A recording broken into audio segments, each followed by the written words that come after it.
So, what was your first impression? And can you use 3 words to describe this pillar?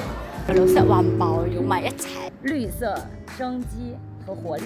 I think it looks eco-friendly and it looks very natural and it also looks like unique, like to have it here. More and more buildings in Hong Kong are adopting the design of a green wall using the concept of vertical planting. It seems that people love green walls not only because they are beautiful, giving Hong Kongers a sense of refreshment in the tedious concrete jungle, but also for their environmental benefits, such as improving air quality and reducing the surrounding temperature. However, have you ever wondered if the green walls are really green or beneficial to the environment?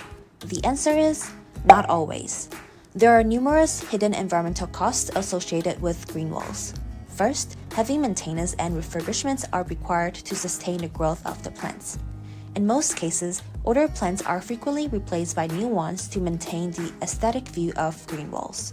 Replanting and irrigation of green walls require an enormous amount of natural resources such as new plants and water, which could create an unnecessary burden on the environment. Moreover, due to limited agricultural space and urban density in Hong Kong, most plants are imported from the Chinese mainland or abroad. The transportation of imported plants emits a large amount of greenhouse gases, and the emissions further accumulate as the plants are replaced during repeated maintenance works throughout the lifespan of the vertical green walls. Consequently, green walls incur significant environmental costs that can be overlooked amid their benefits. Then is there a green wall? Yes! Buildings can use climbing plants to create green walls. Climbing plants achieve the same environmental benefits, but require less replanting and irrigation than traditional tray-based green walls.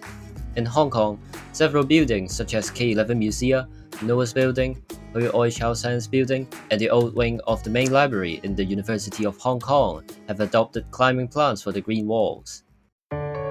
In concrete jungles like Hong Kong, more buildings are including greening in their designs as society places more emphasis on ESG. Whenever you see anything that seems to be green in the city, you should think twice about whether it is really eco-friendly or just appears to be eco-friendly.